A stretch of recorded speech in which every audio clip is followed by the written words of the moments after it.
Assalamualaikum warahmatullahi wabarakatuh. Alhamdulillah pemirsa, apa kabarnya? Semoga baik-baik saja dan selalu diberkahi oleh Allah Subhanahu wa taala. Kembali bersama saya Teguh Wisnu dalam acara Berita Islami Masa Kini. Alhamdulillah hari ini biasa saya ditemani ya, tapi hari ini sendiri nggak apa-apa. Nah, baik pemirsa, hari ini kita akan membahas beberapa pembahasan ya dari Berita Islami Masa Kini, dan pembahasan pertama kita adalah tentang misteri kelahiran Dajjal. Langsung saja kita saksikan bersama-sama ya. Ini dia penjelasannya. About Dajjal, false Messiah. Peristiwa kelahiran Dajjal.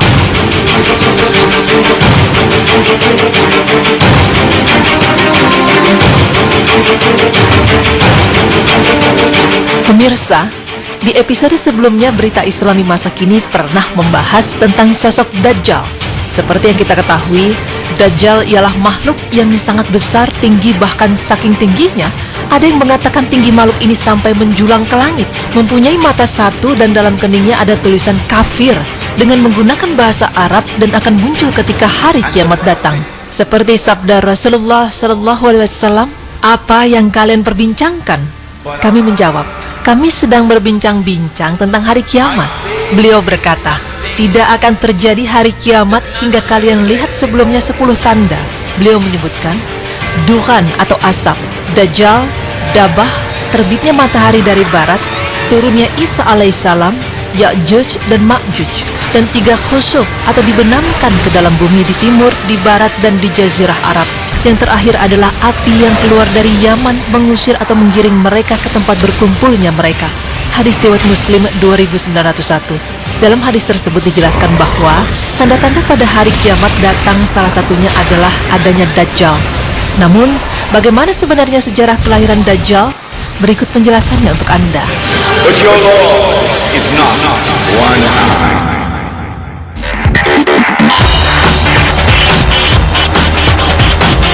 Ibu dan ayah Dajjal adalah penyembah berhala. Postur yang dimiliki oleh ayah Dajjal adalah berbadan tinggi, gemuk, dan memiliki hidung seperti paruh burung. Sedangkan ibunya berbadan gemuk, kedua tangannya panjang, dan memiliki payudara yang besar. Mereka adalah keturunan Yahudja yang telah menikah selama 30 tahun tetapi belum dikaruniai seorang anak. Rasulullah SAW bersabda, "Ayah dan ibu Dajjal itu melewati perkawinannya selama 30 tahun tanpa melahirkan satu anak pun. Kemudian lahirlah dari mereka seorang anak laki-laki yang buta sebelah matanya. Ia menjadi orang yang paling berbahaya dan paling sedikit manfaatnya bagi kedua orang tuanya dan bagi umat manusia. Kedua matanya tertidur, tetapi hatinya tetap terjaga." Berhala yang mereka sembah berupa patung sapi betina. Namun bagaimana mungkin patung tersebut mengetahui bahwa mereka akan mendapatkan anak laki-laki seperti yang disebutkan pada hadis tersebut? Diceritakan pada suatu malam, kedua suami istri ini seolah-olah mendengar suara dari patung sapi yang mereka anggap sebagai Tuhan mereka.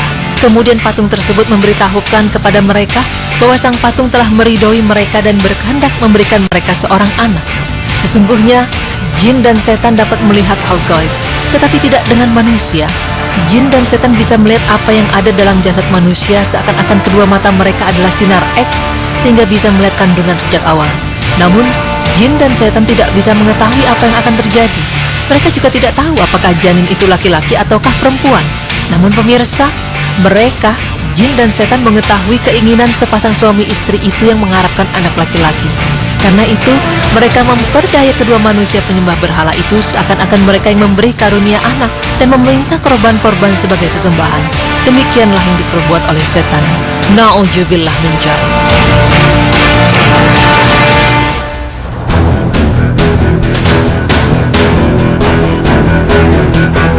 Rasulullah SAW bersabda, "Anak itu sangat membahayakan kedua orang tuanya dan umat manusia." Dapat dibuktikan bahwa dalam manuskrip tersebut tertulis, karena anaknya sejak lahir diam saja dan tidak bergerak dan tidak menangis sebagaimana layaknya bayi, maka ibunya tidak dapat menyusuinya, sehingga ibunya terkena penyakit keracunan akibat tertahannya air susu, sehingga menyebabkan kematiannya. Sabda Rasulullah SAW tersebut membuktikan bahwa Dajjal telah membawa kesengsaraan bagi ibunya. Bukan hanya ibunya saja yang merasakan kesengsaraan tersebut, sang ayah pun merasakan hal demikian. Adapun kesialan yang dibawa Dajjal bagi ayahnya ialah, setelah kira-kira selama 4 tahun, Dajjal hanya diam dan tidur saja sejak kelahirannya. Pada suatu malam anak itu bergerak, merangkak dan berjalan seperti balita. Ia berjalan ke arah patung-patung berhala, kemudian tidur di sisi patung itu. Sang ayah pun bangun keesokan harinya dan mendapati anaknya tertidur di pangkuan patung Tuhan mereka. Ia mencoba memahami apa yang terjadi. Kemudian ayahnya memanggil tetangganya, dan berita itu menyebar luas. Penduduk sekitar berbondong-bondong datang untuk menyaksikan hal tersebut. Kemudian, hakim kota mendengar dan ingin memiliki anak itu yang dianggap dapat membawa berkah. Maka diutusnya mata-mata untuk membuat siasat. Maka dihadapkannya lah ayah Dajjal kepada hakim kota dan dipaksanya untuk mengaku bahwa kabar berita itu adalah hasil rekayasa dirinya semata. Karena itu ayah Dajjal dipaksa mengaku bahwa dia sendirilah yang telah mengangkat anaknya dan menaruh di pangkuan patung sapi tersebut. Karena ayah Dajjal menyangkal tuduhan itu, ia dipenjara dan disiksa. Sementara Dajjal diambil oleh hakim kota dan dirawat dalam istana.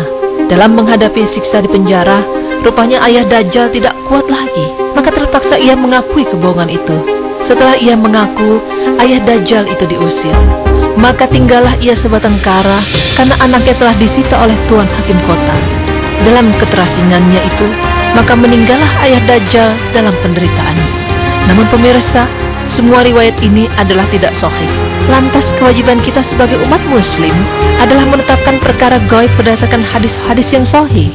Setelah berada di dalam istana selama kira-kira 1 tahun 1 bulan, penduduk negeri itu dilanda bencana dalam kegelapan. Allah Subhanahu wa Ta'ala telah memusnahkan negeri itu dan ia memerintahkan Jibril menyelamatkan anak itu dan membawanya ke sebuah pulau terpencil yang terletak di suatu lautan luas yang disebut Laut Yaman. Pulau yang didiami oleh Dajjal dikenal dengan nama Jazirah Al-Su Ar-Rahib wa Ad-Dabah Al-Halba, yakni sebuah pulau yang terdapat ular mengerikan dan hewan berbulu tebal. Hewan melata yang berbulu lebat inilah yang telah menjaganya selama Dajjal mendiami pulau itu. Hewan ini disebut sebagai Al-Jassasah. Pulau itu berukuran kecil bagaikan tumpukan bebatuan. Pulau itu terpisah dari gugusan pulau-pulau yang banyak jumlahnya. Dan Dajjal sepanjang hari sepanjang tahun selalu tidur layaknya penghuni gua. Allah Azza wa Jalla berfirman, "Hai Jibril, anak itu adalah hambaku. Tetapi di akhir zaman ia akan mengaku sebagai Tuhan yang disembah di muka bumi. Aku akan mengutus hambaku yang lain untuk menyiksanya dengan siksaan pedih dan akan membunuhnya pada suatu saat tertentu yang tidak akan diingkari oleh hambaku. Orang tersebut adalah seorang nabi yang diutus pada suatu masa dan ia menjadi wali tanpa wahyu pada menjelang akhir zaman." Hadis riwayat Alim Haidar bin Arif Billah Abdullah bin Salam bin Syar. Riwayat tersebut tidak ada asal-usulnya secara jelas, maka dari itu kita sebagai umat muslim tidak boleh meyakininya. Lalu pemirsa, setelah Dajjal dilahirkan, berapa lamakah dia akan hidup? Rasulullah SAW bersabda, ia akan tinggal selama 40 hari. Hari yang pertama seperti setahun dan hari berikutnya seperti sebulan dan hari ketiga seperti seminggu. Kemudian hari yang masih tinggal lagi adalah sama seperti hari yang biasa. Dajjal akan hidup selama 40 hari saja. Dengan demikian, hari pertamanya adalah sama dengan setahun, dan hari kedua sama dengan sebulan, dan hari ketiga sama dengan 1 minggu, dan hari-hari biasa Dajjal akan sama seperti hari-hari biasa umat manusia di dunia. Wallahu a'lam bishawab. Pemirsa, dari pembahasan kali ini, kita telah mengetahui bagaimana asal-muasal Dajjal berasal. Sesungguhnya, tidak ada satupun manusia yang mengetahui kepastian kapan datangnya hari kiamat, termasuk di dalamnya kapan Dajjal akan turun ke muka bumi dan mengaku sebagai nabi. Sesungguhnya, hanya Allah yang maha mengetahui segalanya. Semoga dengan tayangan tadi dapat menambah keimanan kita kepada Allah Subhanahu wa Ta'ala. Amin, amin, ya Rabbal Alamin.